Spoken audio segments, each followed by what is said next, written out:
Take 4. Guys, it's your boy Dom, and we are back with match week 5 predictions of the English Premier League. I don't know, why do I keep saying that? We're back with the English Premier League match week 5 predictions. God damn. Guys, before we get further into this video, smash the thumbs up button. Let's get this video to 100 likes. And let me address this.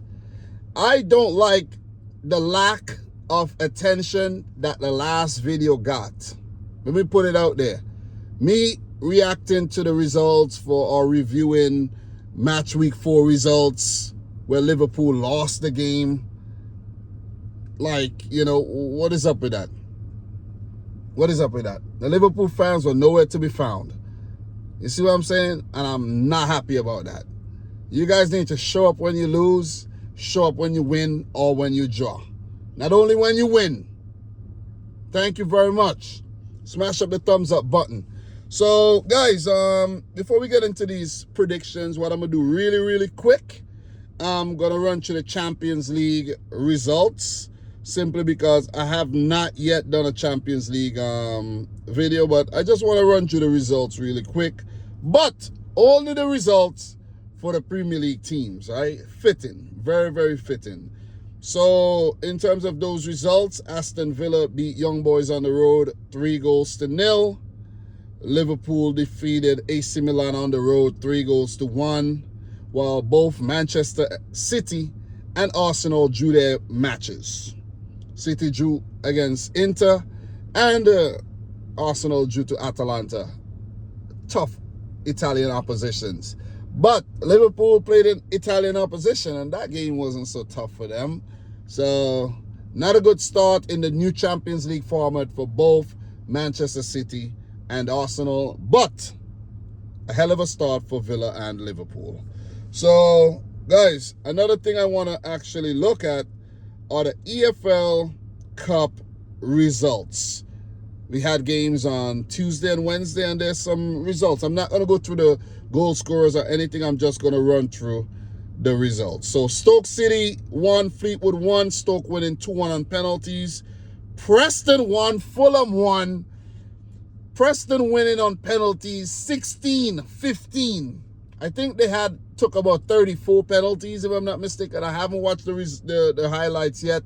I'll probably do so when I have some time, because I was so busy watching the highlights for about 16 Champions League matches or more. So, yeah. Brentford 3, Leyton Orient 1, QPR 1, Crystal Palace 2, Everton 1, Southampton 1, with Southampton winning 6-5 on pens. Blackpool 0, Sheffield Wednesday 1, Man United 7, Barnsley 0. So it's going to be quite interesting to see how United perform this weekend against Crystal Palace. Brighton 3, Wolves 2, all Premier League affair. And we had Coventry 1, Tottenham 2. So those are the results. And now we are going to get into the predictions for this week. And as usual, guys, I am betting $1 on every game. Sometimes I bet the dollar 6 different ways, 5 different ways, but I'm just having some fun. That's what I'm basically doing, having fun. So, guys, let's get into these predictions. I don't want to be too long and drawn out, but I want to get this video done. That's the most important thing, because I'm really strapped for time these days. And with the amount of football playing, it's all about timing, because you have Champions League football Tuesday, Wednesday, Thursday. When am I supposed to do Premier League predictions? You see what I'm saying? On Friday. And then you have the game Saturday and Sunday. So it's like such a quick turnaround. You don't even have time to like digest the freaking football that just played yesterday. Like, it's ridiculous. It's overload, I'm telling you. And for myself as a fan and a content creator, it's very tough for me to cover what I want to cover. International football, you see, and still have a freaking life. You see, that's why I say most people who do this avidly and they're successful, they don't have a life, man. They really don't. They have to put aside everything. So the game's coming up. Let me get the games as well so I could, spice it up a little bit. Premier League. West Ham versus Chelsea. So for West Ham versus Chelsea, the win probability for Chelsea, 48%. Draw probability, 24%. And last season, Chelsea did pull off a 5-0 victory against West Ham. But West Ham did win the home leg 3-1. And in their last 2 home games against Chelsea, West Ham did not lose. So it's not a great start to the season for the Hammers. 1 win, 1 draw, 2 losses. For Chelsea, 2 wins, a draw, and a loss. And that loss came against Manchester City. So, Chelsea has been... They've been fairly good, I must say. Still trying to tweak out a few things. While for West Ham, under new manager Lopetegui, they're still trying to also tweak out both teams under new managers. And I'm not confident in the way West Ham are playing right now. I think, they've been struggling somewhat to, put together quality football. But for Chelsea, they're a very exciting bunch of players. And they're also very hard to predict. So for this game, which is a London derby, and since West Ham has been playing very, very good at home against Chelsea, I'm going to go for a 2-2 draw. I think we're going to have goals in this one, but I don't see Chelsea getting past West Ham in this game at all. So I'm going to say a 2-2 draw for the Hammers. That would be a better result for them. Chelsea, not a great result because they would fancy their chances against West Ham, but I'm going to say both teams walk away with 1 point. I don't want to draw it out super, super long, but let me see if there's a nice insight to share. West Ham have alternated between winning 5 and not winning, drawing 2 and losing 3 in their last 10 Premier League home games against Chelsea, beating them 3-1 at the London Stadium last term. The last 1 consecutive home games against the Blues in 2001, 2002, 2003 season. So I think a draw is a fair assessment of both these teams.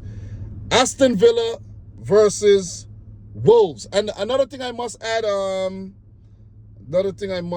don't think any of these teams played any football this week because I did check that. West Ham nor Chelsea played any. Chelsea's European season starts next week. And for West Ham, they actually got knocked out of the cup match. No, they didn't. Their cup match is actually next week against Liverpool. So, yeah, they're still in the cup. Just wanted to mention that both these teams fresh since they last played Premier League football last weekend. Just want to mention all of these things. Excuse me. So, damn, I don't know why I want to sneeze right now. Anyways, Aston Villa versus Wolves. Villa winning their Champions League match. First match in the new Champions League format and in the new UEFA Champions League era. They haven't been in the Champions League for 40 plus years. And for Wolves, they lost their game in the EFL Cup. So both teams, coming off of midweek matches. So there was a lot of rotation and expect some rotation as well in the upcoming game. So for Villa, they've started the season very, very well. Despite not picking up anything against Arsenal, they've looked good. They've shown, a lot of bounce back ability and everything. And I really like the look of this team under Unai Emery. 3 wins, one loss so far this season. And they're now looking like a quality football team. You could say they're one of the big 6 these days. You could actually put them in the big 6. So for they do have European titles as well.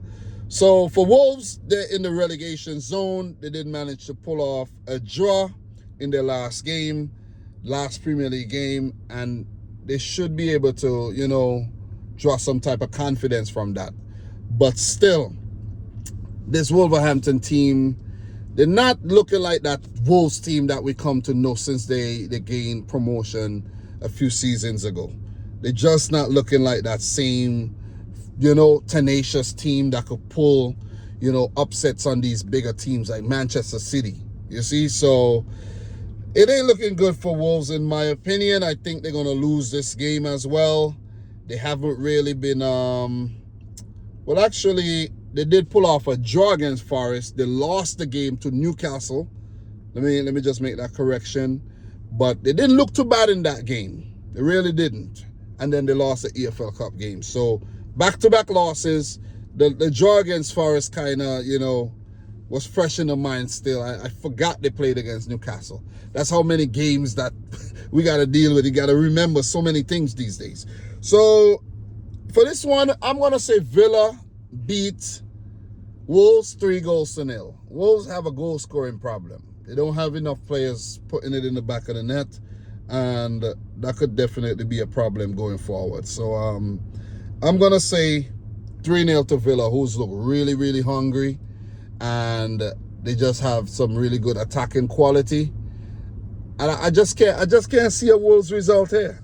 I just got to keep it real, man. Morgan Rogers been looking good. Ollie Watkins, he's finding form. John Duran is on fire. Leon Bailey's fit again. And it's all around this team just looks damn good, man. 3-0, Aston Villa. Next match, Fulham versus Newcastle United. So Fulham did lose their game in the EFL Cup. Newcastle, their game, they did not play in the middle of the week. I'm not gonna act like I know what's going on in terms of when they're playing again or if they're even in the freaking EFL Cup. I'm not gonna pretend because I don't know. You see what I'm saying? They probably are still in the freaking EFL Cup. So if I check the EFL Cup fixtures for next week, are Newcastle still in that cup? Yep, they play AFC Wimbledon next Tuesday. So they're still in the competition, but they're fresh. Did not play any football this week, in the middle of the week. So that would definitely help them in their quest to pick up something here against Fulham. For this one, though, Newcastle, they're dealing with some injuries. I think Isaac picked up an injury. He's their top striker up top, and I just could see them struggling a bit against this Fulham team, who's looked really good under Marco Silva. Fulham at home. I'm thinking a draw here for this game. I'm thinking a 1-1 draw. Definitely thinking a 1-1 draw. Fulham did rotate in their cup match, so expect them to, bring back the frontline guys and, try to pick up something here against Newcastle United, who are a very gritty team, has started the season well. Newcastle are still unbeaten, and for Fulham, they have lost one game and drawn twice. So it's a solid start, very, very solid start to the season for Fulham, but an even better start for Newcastle. So I'm going to say a 1-1 draw for this one, for Eddie Howe and his boys. 1-1. I think that's a fair result. What do you guys think? Also, let me know your predictions in the comment section down below. I'm just trying to keep these short and sweet. I'm not trying to drag anything on for too long. So, yeah. Let us keep it going, man. Southampton versus Ipswich Town. This one's an interesting one. Both teams newly promoted. And in terms of last season in the championship, Ipswich did pull off the league double against Southampton. But the way in which both teams started this season, struggling for the most part, especially Southampton, who has basically lost all 4 of their matches so far this season. Ipswich, they picked up a point in their last game to get off the mark. And actually, Ipswich have now drawn 2 games. 2 games, pardon me, Ipswich, but they have drawn 2 games. They picked up draws in both their last 2 matches, one against Fulham and the other against Brighton. A game I thought they were actually going to lose. So, well done to Ipswich. I think they're going to pull off another draw. Even though they do have the edge over Southampton with the level of confidence, and they're starting to, basically find their form and their feet in the Premier League, I'm going to have to say a 1-1 draw for this one. Southampton, despite not winning any games, they've shown they've had some really good spells, but just have not been clinical enough or just been really, really unlucky. But I think they are going to get something from this game, a 1-1 draw. So yeah, I'm quickly running out of freaking time here. I'm picking up my son from school right now. So the next game, we're gonna keep it moving. Tottenham versus Brentford. And I must say, last week I did get half of my results right in terms of my predictions. So I haven't been doing too bad in my predictions. So if you're watching and you'll be like, damn, this guy, he has no idea what he's talking about. You have no idea what you're talking about. You see what I'm saying? Because my predictions have been solid. So anyways, Tottenham versus Brentford. Tottenham versus Brentford. Let's talk about that one. And yeah, my wife just hit me up too, asking me if I'm picking up our son from school. So yeah, Tottenham versus Brentford. This one is a tricky one, but I do have a result. I just want to pull up the game because I want to share something with you guys, that you probably need to know. So last season, Tottenham did beat Brentford 3-2 at the Tottenham Hotspur Stadium, but Brentford draw their home game. The previous excuse me. The previous season, Brentford defeated Tottenham at the Tottenham Hotspur Stadium 3-1 and drew 2-2 at home.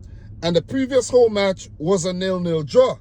So Brentford has been a very tricky opponent for Spurs in this London derby here. Spurs coming off of an embarrassing loss against Arsenal where the Gunners weren't at full strength and Spurs were still unable to topple them. This one is going to be a tough game for Spurs as well because the way Brentford are playing under Thomas Frank, they have been playing seasons upon seasons. They have some very gritty and tenacious midfielders, the Danish midfielders in there, like, Jensen and Norgard and Damsgaard, these guys. And with Johan Wissa and, Brandon Mbeumo putting them in the back of the net for fun, it's going to be very difficult for Spurs to knock him off. And Brentford's defense the defense is very solid. It's going to be hard for Spurs to beat Brentford with the form that Spurs are showing right now. You see what I mean? And it's not been I think it's been one of the worst starts for Spurs in their recent history. Tottenham right now, 1 win, 2 losses and a draw this season. Brentford, 2 wins and 2 losses. So, look, and I think the losses came against, I think it's Liverpool and Man City.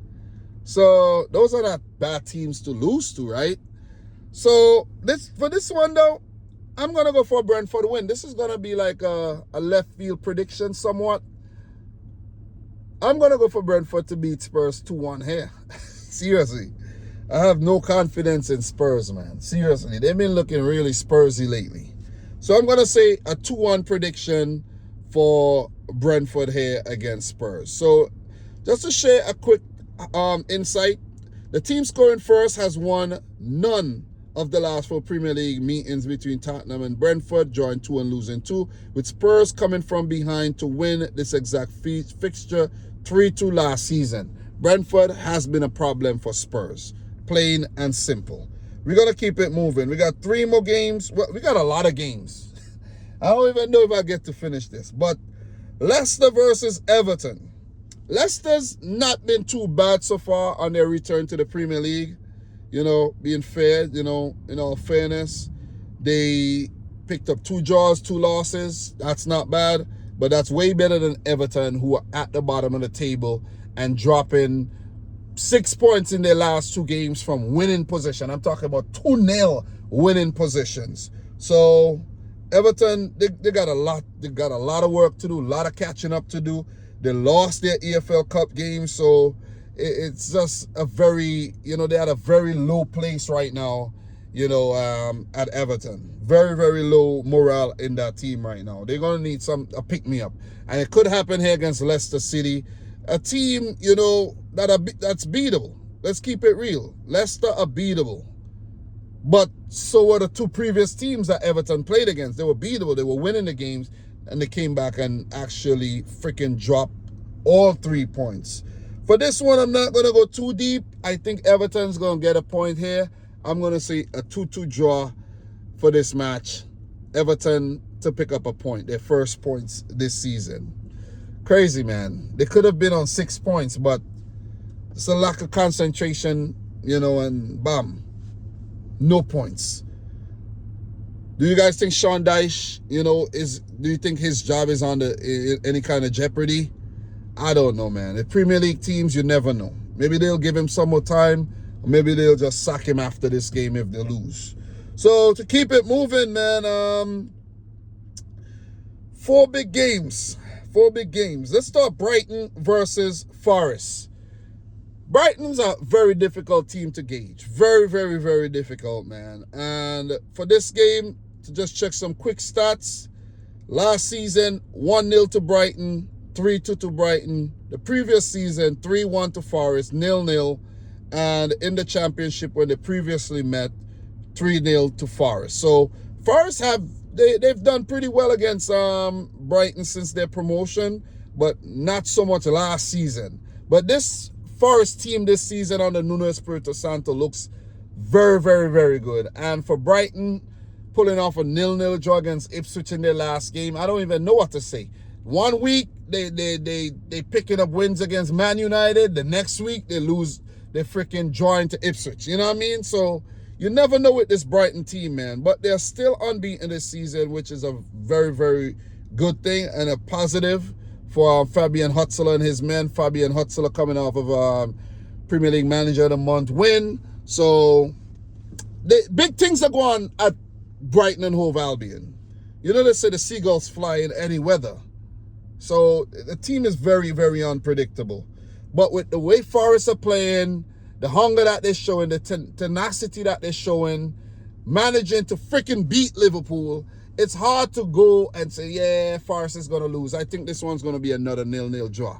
Because remember, I did read that stat that Brighton and Hove Albion has had the most 0-0 draws since they got promoted to the Premier League. 0-0. 0-0. 3 more games to go. Liverpool versus AFC Bournemouth. Bournemouth, they've been very, very good, Respect to Bournemouth. No, you can't discount that at all. Solid start to the season, 2 draws, 1 win, 1 loss. And so far, in terms of, give me 1 second. I need to just pull up the fact sheet really, really quick. And Bournemouth, not a great record against Liverpool. That I know for sure. Not a great record. Last season, 4-0 loss, EFL Cup 2-1 loss, Premier League 3-1 loss, but they did beat Liverpool back in 2023 1-0, but did suffer a terrible loss that same season, a 9-0 loss to Liverpool. I do think Liverpool holds the edge here. They are home at Anfield. They have to bounce back. They got to reply from that loss against Forest, and I think they're going to do so. Solid outing against AC Milan. So I'm going to go for the Reds to pull off a 2-1 win here against Bournemouth. I don't think it's going to be a walk in the park, but I think they're going to get over the line somehow. But Andoni Arioli and his men has been looking really, really good. I call them the mini Barcelona. You see what I'm saying? They've looked good. They've looked really, really good. And I think they're going to survive again. And I think they're going to continue to impress. So I'm going to go for a 2-1 win for Liverpool here. Man United, Crystal Palace, man. Listen. I'm not even going to draw this out. Both teams did win their EFL Cup matches. So congratulations to both teams. Big win for United. But in this game, man, remember, last season, Palace 4, United 0. Palace 1, United 0. Previous season, last year, United didn't win a cup match, but previous season, Palace lost 1 game, but drew the other game.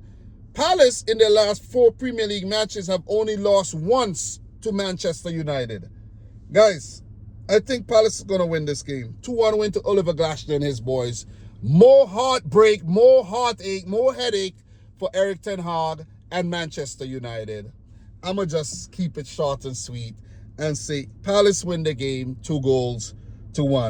And the big one, guys, Manchester City versus Arsenal.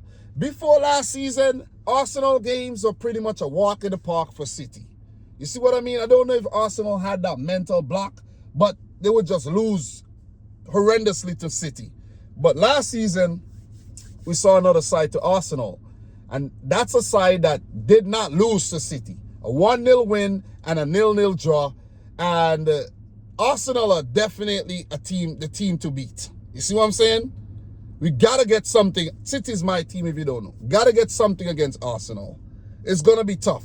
But I think with the absence of Martin Odegaard, Arsenal have not looked themselves at all. And I have to say, from what I saw in the game against Spurs, they did struggle. And in the game against Atalanta, they did struggle as well, especially in the creative aspect of their game. And they lack the leadership, I think, personally, in my opinion. You could see Raheem Sterling coming up against his old team, Man City again. Gabriel Jesus now fit again, him too. But I think this one's going to be a very, very, very tight game.